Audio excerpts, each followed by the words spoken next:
We're one of the top 1.5% of all sports, not all sports podcasts, all podcasts in the world on Spotify. There we are. I knew I was going to make a small mistake. Not But, just Spotify. I'm going to correct you again. oh, Across it's, all listening apps. I'm overwhelmed. I am overwhelmed. But the reason for that is because it's all happening so quickly, and it's all thanks to your support. So thank you for coming in to listen to us. And that's who we are. My name is Somil Arora. I'm a sports commentator and presenter. I've been commentating over the MotoGP Indian Grand Prix, the Indian Supercross Racing League, the Indian Racing League, you name it, and any other racing championship in India. I've probably been around and worked on that. Kunal has been the former marketing head of the Force India Formula One team, which, if I recall correctly, did they ever get a pole here? No, that was Spa, wasn't it? That was Spa. That was Spa. Yeah. But Force India was a pretty good team at that time. But Kunal's main involvement at that time was the marketing side. But now he is an F1 producer and panelist as well for the Viaplay network in Norway. And who, of course, doesn't know F1 Stats Guru, one of the most followed stats pages on the internet, regardless of the sport. And his stats have been used by so many big people in the industry. Websites like autosport.com, motorsport.com, David Croft in the Sky commentary box, and so many others. That's the three of us. And the three of us are going to talk about weather. Weather. What's it like in Oslo, Kunal? It must be cold, right? This is Norwegian. This is Norwegian summer. It's 15 degrees right now. Which is pretty warm, I would say, for Oslo. I mean, if you're wearing just single layers, that's good. It's been a bit of rain on and off, but yeah, it's like pretty cool. And we wait for the warm days or you fly to where the warm days come. Which is going to be Hungary this time because Ah, 33 that's degrees hot. Celsius, Sundaram. Yeah, that's going to be the weather. And for context, at the British GP, the maximum it went to was around 19, 21 degrees at best. That's one of the key things we're going to be looking forward to this weekend. And it's taken a while for me to realize when was the last warm or hot Grand Prix that we've had in recent races. And I can't seem to put a finger to it quickly enough. But apart from the fact that this weekend the weather is going to be hot, there's probably no probability of rain coming. It's also how teams and drivers can manage their car from overheating, especially the brakes. There are so many braking points, and the fact that there are so few straights, it puts a lot of heat through their brakes, and there's very limited airflow that can go through those sections. So you will often see drivers lifting and coasting on the main straight or another section so that they don't put a lot of pressure on the brakes. And tire wear is also anything that's going to be spoken about because of that heat. Pirelli's gone in with the softest compounds, so you'd most likely see teams go using the mediums and the hards instead rather than the softs. But who manages their tires the best is also going to be a key question. Who has the fewest tire degradation? So I really can't put a finger on which one team has an advantage right now. I think it's all even Stevens right now. And like Kunal mentioned, I really want to see if Red Bull's suspension problems creep up around this particular track because there Mm. is one corner, especially where they really have to ride the curbs. Otherwise, they have to go around it and lose some time, which was what happened in Monaco as well for Verstappen. So I'm very, very interested to see how Verstappen in specific performs around here. That's a great point, and I'm gonna come to you on this, Kanal, because as a driver, right, knowing that your car doesn't perform very well in a certain scenario means you have to adapt your driving around it. For Red Bull, that's what Max did at Monaco unsuccessfully because the car just wasn't quick enough in that regard. But at Hungaroring, where a lot of places you just have to chuck the car in and hope for the best, and then there are some places where you've got to conserve the tires, and because they're longer corners, right? So you want to make sure you chew less of them. And then there's that one nasty little chicane, which to be fast over, you have to cut the corner. For Max, it's going to be such a particular challenge this weekend. I mean, I believe he's been challenged this season already because if you remember, the first 7 races he had poles, and he's the only driver with multiple race wins and so on. But in the last 5 races, he's had just one pole position. Uh, the going has been tough ever since Red Bull has brought these upgrades. But if there's any driver who's adapted to the car, much as there are several others. But in this case, Max Verstappen. If we see the performance out of that Red Bull package over the years, over multiple regulatory eras, have been, you have to extract that performance in very particular ways, which only Max Verstappen actually has been able to sort of pull out. That's the reason why we see the likes of Perez and Albon and Gasly who have struggled, because Max is able to drive to where that car is able to go quick, and that's what he'll find his ways to either get a backache every day and ride those curbs, or not ride those curbs but make up time elsewhere around the circuit. And while you all of course say Max is where all the eyes are, the eyes definitely are even more so on Checo Perez, because Yeah. now more than ever, I mean, every season by the time we've gotten to the summer break, everyone's been like, oh, he's faded away, he's not done well, what's next for Checo? And then what's next for Checo has led to him not winning, him not beating Max. I think it's been 30 sessions that he's not beaten Max Verstappen in qualifying. And Only? then, yeah, well, and then, it's typical. He's had a strong start to the season. He's had podium places, whatever. And then the minute everybody else sort of came through in the last 6 races, including the sprint, Perez has scored just 15 points in total, whereas Max has picked up 119 points. Okay. So he's got that contract extension for 2 years, but he's also got these performance clauses, which of course have been, I would say, falsely rumored to be 100 points away only from Max by the time you hit Belgium, because it was like that last year. He was already more than 100 points away by the time we hit Belgium. So it's not going to be the clauses that are rumored. It's going to be something else that will crack that puzzle of what Red Bull should do, if not stick with Checo Perez, because at this rate they are going to lose constructors championship come Abu Dhabi, even if they are definitely going to win the drivers championship come Abu Dhabi. But wait, you had some really interesting stats on Checo and Red Bull Racing, Sundaram, because their record here isn't really the best now, is it? I think I've been putting a lot of Perez stats right now that I feel I'm getting a little exhausted from doing this, and probably the Mexican fans are going to start hating me. Please don't hate me. I'm bound to do this, but Sergio Perez has not qualified higher than fourth at the Hungaroring. I don't think so that means as much considering his recent form. He really needs a good outing. But where he stands in the standings is a bit of a concern. He's at 137 points away from Verstappen, and that's the biggest gap he's had ever since he's joined Red Bull compared to Verstappen after 12 races. And he's the only driver from the top four teams to not win in the last 7 rounds. And I was actually going back into Perez's performance with Red Bull. He's actually finished outside the points on 5 occasions ever since he's joined Red Bull. Max Verstappen has finished outside the points only once since he's joined Red Bull back in 2016. So that's a huge contrast over the last 3 years compared to the last 6, 7 years. It also shows the sort of level these two drivers are operating at. But if I was a Red Bull driver, I wouldn't really care putting my car on pole position, because no Red Bull driver has converted pole position to a win at the Hungaroring. So No way. it's not that much of a worry. Verstappen's won from P10 here, he's won from P2, add a spin along with it. So I think he's fine.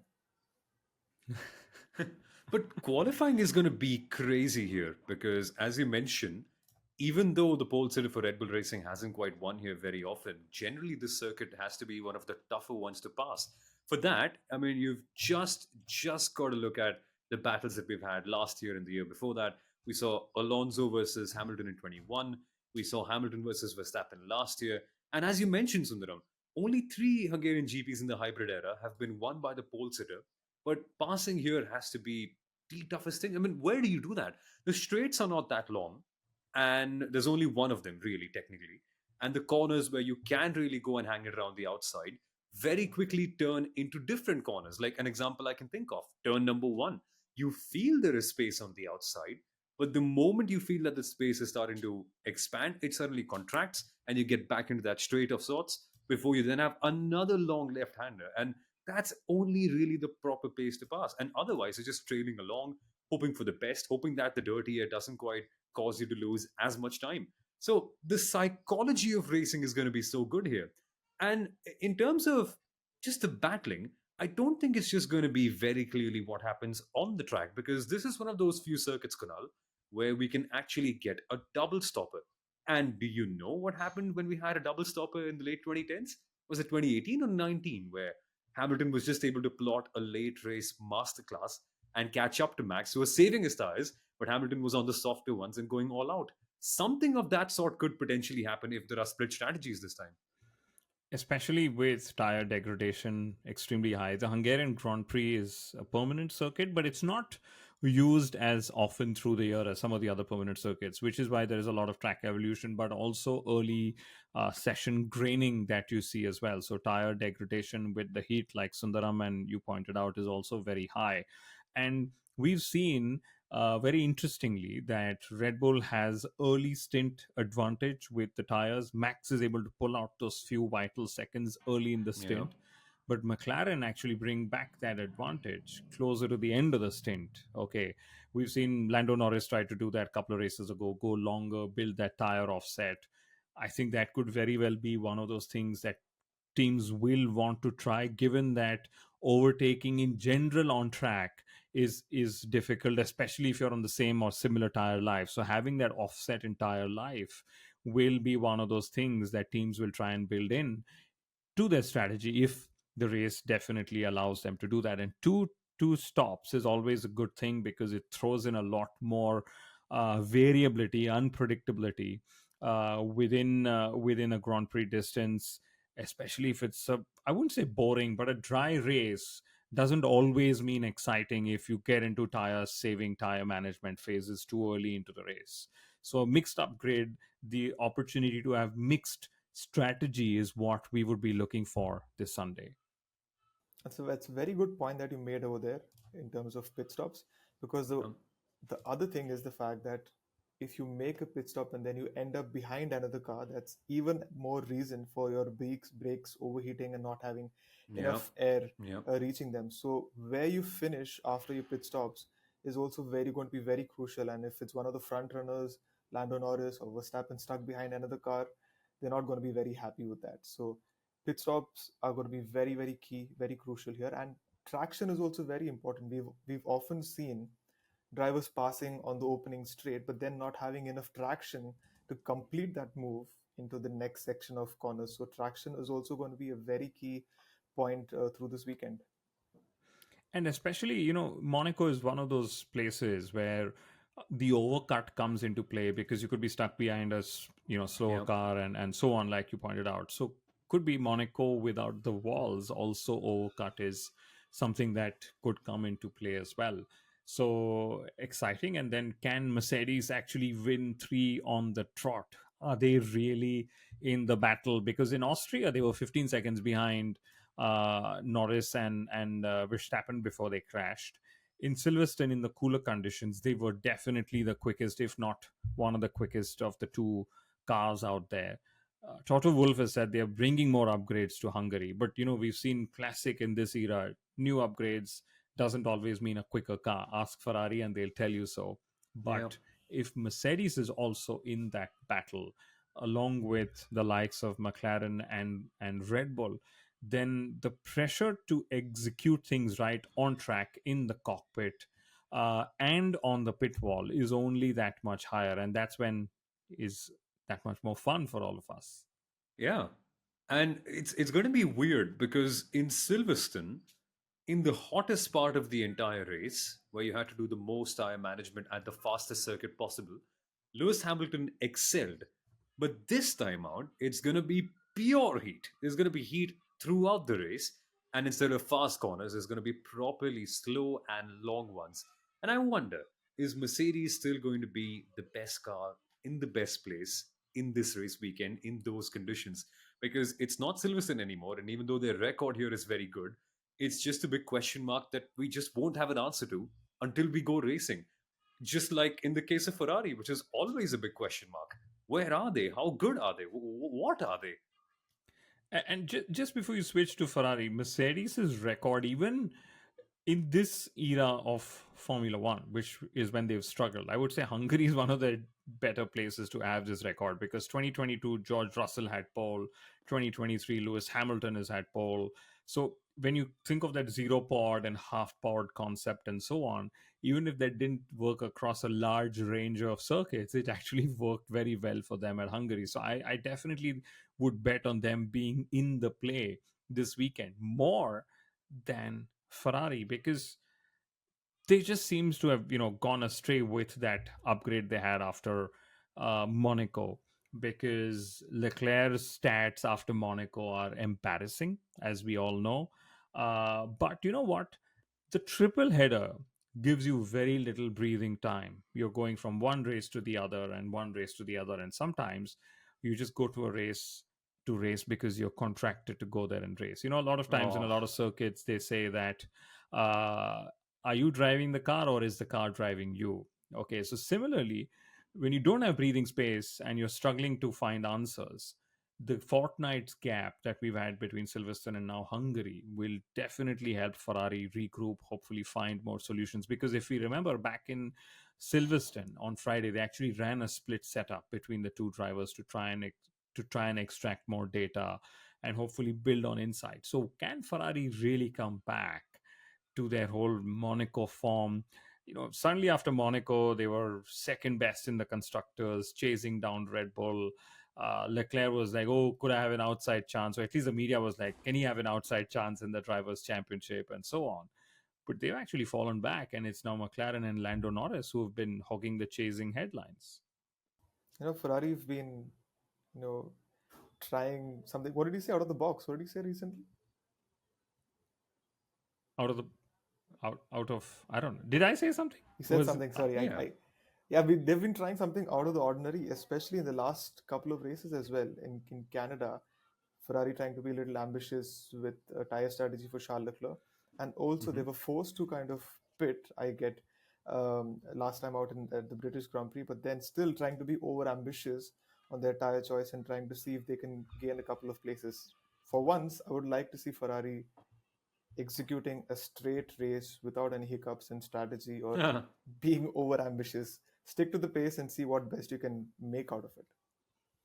But that's a great point. One of the reasons the likes of Ferrari actually have to try different things on strategy is when you lack outright pace. Sometimes if you just drive to your pace and do your strategy as you would, you will just finish in positions that you are destined to finish in. So a lot of times when we see teams be over ambitious, it's just that they are trying to sort of cloak the lack of pace and hope Yeah. that a strategy gamble plays out. Not to say that the Inter's strategy that they tried on Leclerc was the right one, waiting for the rain when it didn't sort of come. But talking of strategy, I remember in 1998 in Sawmill, this is where I put on the Sawmill hat. Okay, Uh-huh. Ferrari actually converted Schumacher from a two to a three stopper in Hungary, and then they went on to win that race. Okay.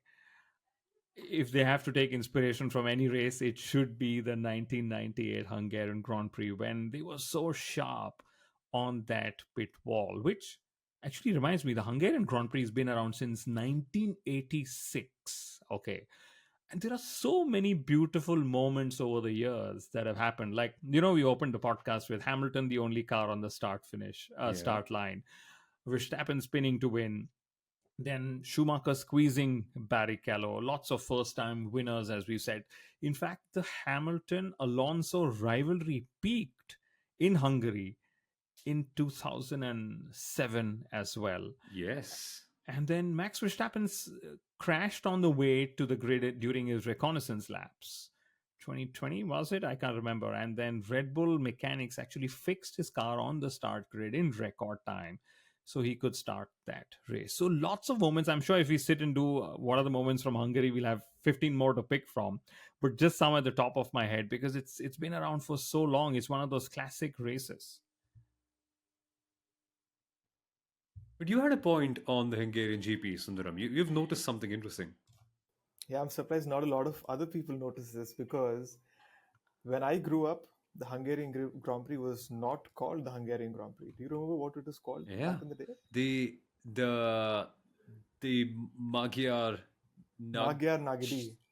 Nagidi. It Yeah, was yeah, yeah. But so that isn't that That's something. the Yeah, Hungarian name for it? so it's basically the Hungarian Grand Prix, isn't it? it's a little translation of that. It's a little translation of the Hungarian Grand Prix. I would say localization of sorts because that's what the official race title has always been. And I checked my database since 1990. It was always called Magyar Nagdi up until last year. And last year when I saw Oh the official God. title, it said Hungarian Grand Prix. I said that's odd. I've not seen that in a long time. And this year also, it's officially called the Hungarian Grand Prix. Wait, so did we also No, have the Canadian Grand Prix this year and not Grand now Prix you have du me curious. Now you have me Grossier curious. prize Grosse something. Grosse Prix Something. von Österreich? That was the Austrian. Man, Austrian. one So Grand Prix second du now. Have they Canada. just changed all titles to English?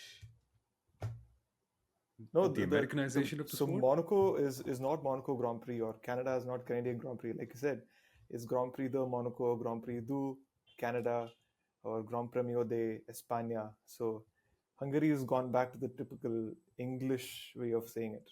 Oh God. So was Austria because that was always something. Yeah. Anyway, Grosse Prix von Österreich. Yeah. yeah, exactly. Yes, yes, right. Yeah. Wow. Oh well. I used to joke about this, saying if you're catering to a global audience, just have all the English names. Only to then move to Don't. Norway to realize English names are not necessary. You should localize those names. Exactly. But but qualifying is going to be what I'm going to be most excited about come this weekend. So we should. I know, Samuel, you're going to ask for predictions. But Mhm. what's your prediction for pole position for Uh, qualifying? I genuinely believe this one is going to be where the difference between McLaren and Red Bull Racing is the most evident. I'm going to bank on a Max pole and win this time out, but of course, Wow. it's one of the hardest places to actually go and beat Red Bull Racing if you've got to think about it. It's where you really have to optimize everything in terms of your performance, and it's not a particular mix of everything. It's really slow, long longer corners. It's going to be tough, but I'm still going Max. But I want to see Oscar do a good job. One sec. We get to this segment every time. And in these 40 odd minutes that we speak, Sundaram and I convince you to place your bets elsewhere. You started with this whole Oscar PS3 stat, and I'm That's backing the him. heart. That's the heart. That's the difference, right? By you start with the heart, and by the end, your mind is like, yeah, it's probably better not to listen to you. If I follow my heart, it's going to be a different prediction altogether. So I've been not doing that for 10 years now. So let's not talk about that. Okay, what's your prediction? I think pole, I'm going with either Russell or Lando, and race win either Verstappen or Lando. Wait, not either. Pick one, man. That's where we are nowadays. Okay, fine, Max. We- Max winning, but pole is going to be difficult. Interesting. Where's your money at, Kunal? My money is on a McLaren pole and a McLaren race win. And I'm on that side of what you said. The difference in performance is going to be visible to an extent where this is probably going to be one of those races where McLaren are narrowly quicker, which will make things hopefully easier for them to execute. They're not always under pressure. And that's probably where this is going to be going. So I would probably say Norris pole and a PS3 win, or the other way around. But I knew it. I knew you were going for a Lando Norris pole and a Piastri win, and I kind of visualize what the race is going to look like. So Lando Norris starts on pole, they go for the overcut, but Piastri goes for the undercut. It works out for Piastri this time. Redemption for him. Norris once again tries the overcut and it doesn't work out, and Piastri wins his first race. So See, I like the sound of that. I like the sound of that. That is what they should have done last time out, or at least double stacked it. But well, here we are. But the key question, and this I have to go to Sundaram for this, for all his Fernando Alonso love, right? Will Stroll continue to outqualify Fernando Alonso? Ooh. it's actually very difficult. I'm being very honest here because Stroll has had a good couple of races. I think maybe. Still, maybe. We're at Maybe that in stage in qualifying, Yeah. not in the race. Maybe I think Alonso's, because Alonso generally does well around this track. But yeah, I have a feeling, I don't know where Alonso is at this point. Is it something mentally, or is he not really at one with the car? It's difficult to kind of judge at this point. But yeah, maybe it's possible Stroll could out qualify him. As much as I hate saying that. The Never ask payments me have this not question arrived. again. Never ask me this question ever again. The payments have not arrived. No, that's the thing. Where the big signing bonus exists, that's where the performances always look great. But the moment the signing bonus starts to evaporate and you get to the normal base pay, I've seen this doesn't work out. We'll see. I mean, we're all hoping for the best for Fernando. That's But what we but always do. you have to say, Sommel, what's your prediction? Will Fernando qualify ahead of Lance Stroll or the other way around? I was doing my best to dodge it. Come on, don't bring me back in this. Okay, if I'm following my mind in one place, I'm going to follow my heart over here. I think Fernando gets the better, yeah. Yeah, I would say so as well. I But mean, I'm not Lance Stroll. confident. That's the thing. I'm actually confident Fernando would have turned it around. He would have figured what's happened in the triple header. He's that wily old smart fox who's the quickest there still is. And Lance Stroll, having said that, for all the Canadian listeners who think we are anti Lance Stroll has had a decent enough going in the race where he's actually gotten back into the top 10 in the drivers' championship. Something only in the first couple of rounds he was there and then he dropped out, but he's gotten back there. But let's see. It's he's out qualified Alonso 5 times this year, and I think Alonso is just going to get the better of him at every race here on. Well, why don't we watch the action together? Guys, we're trying to make sure that we get the Inside Line F1 pit stops back in Mumbai. And hopefully there will be one this weekend as well. So to keep updated with it, you've got to make sure that you follow us on all of our social media handles. And that would be at Inside Line F1 Podcast. And of course, all of our individual profiles as well. But it's been a good fun episode for now. We're gonna see you on Monday for the Hungarian GP review. And after that, there are a few fun guests coming on the podcast as well. So you better stay tuned with that. See you folks, enjoy the weekend, and we'll be back shortly.